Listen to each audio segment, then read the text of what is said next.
then I'll talk to Austin first. Is this a double interview? Are we about to film a porn? Alright, now just lay down, Cameron. Yeah. Let me do the work. I've done this before. Is this a double interview? It's a double interview. Alright, I'm out.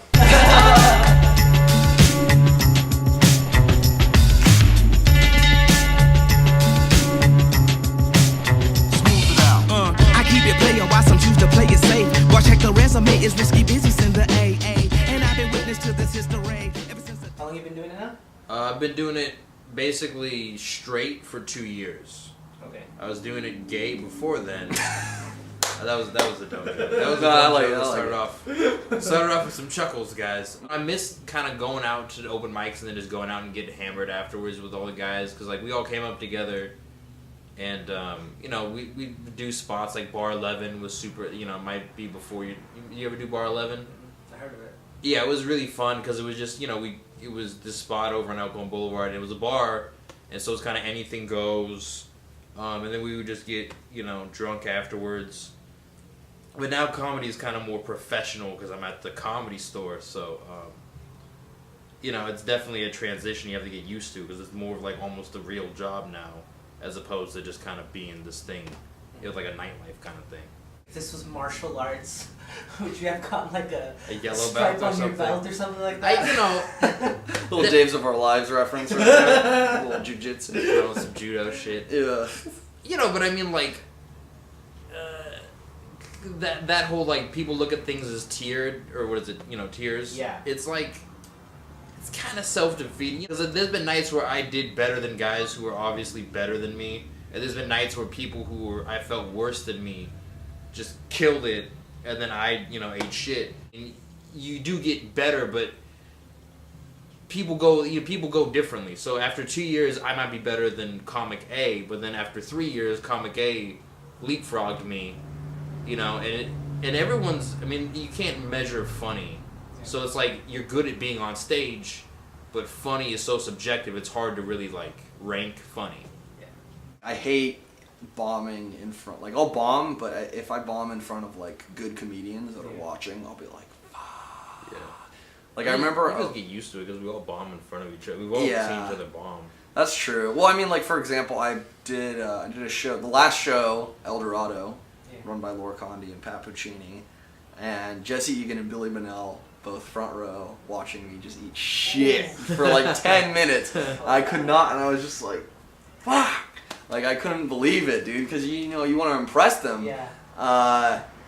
And obviously it's not that big of a deal. They knew what the situation was, but still, yeah. But it's like, you know, I mean, like, but they've, like, even, like, you know, Billy or Jesse, like, they've had tough sets, too, you know. They seem like, oh, like, they'll laugh, and they're laughing like, oh, I've been there. Like, it's happened to all of us. It's not, you know. Yeah. Or like, I get really anxious at the ACC open mic because Justin books based off of that. Yeah. I mean, he books outside of that, obviously, but he'll book people straight from the open mic.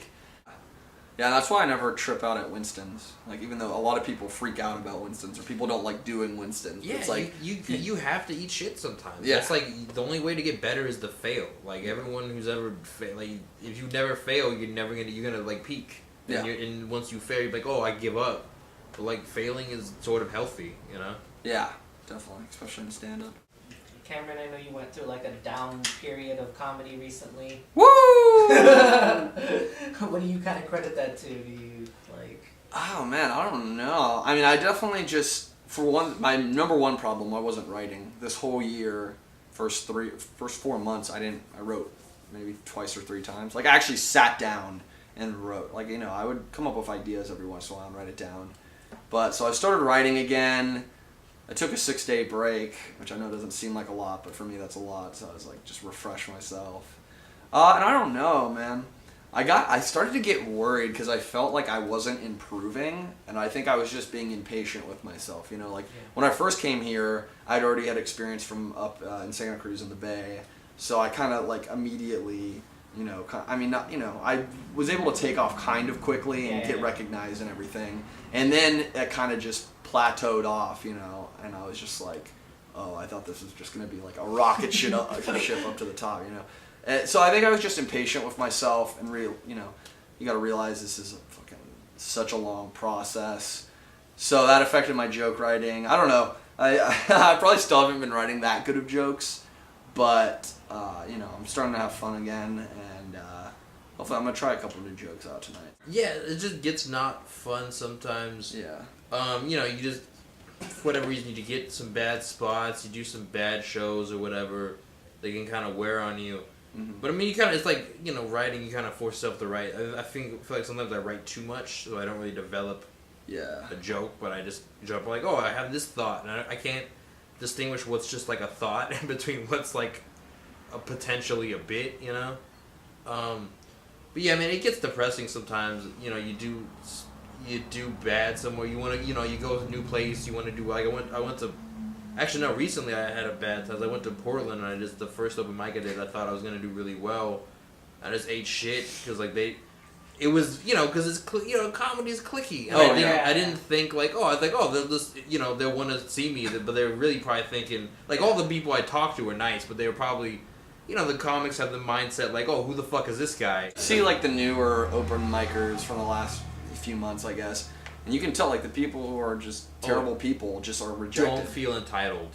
Yeah. Oh, yeah. No one owes you shit. No club needs to put you on. Like, oh, you have to see my 3 minutes.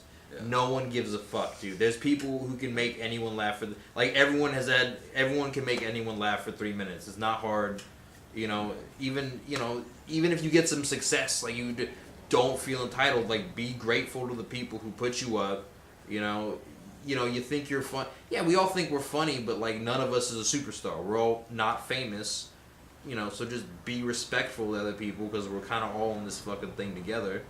And, don't be a dick. Yeah, definitely being funny. I mean, obviously that's kind of something that's out of a lot of people's control. But if you're funny right off the bat, just be funny. Yeah. Well, I mean, like, just try and stay humble. That's something I gotta tell myself. Just because you're gonna do bad, you're gonna do good, and people are gonna tell you you're funny, and people are gonna tell you you're not funny, and you just kind of gotta have confidence, but at the same time, just be humble and just nice to people. From what I've learned, like that works for me. Try not to fucking compare yourself to other people because it's not fair to either of you. Because when you compare yourself to somebody else, it's like you're focusing on what neither of you has. Mm-hmm. You're focusing on like the negatives of both person rather than what you both have. So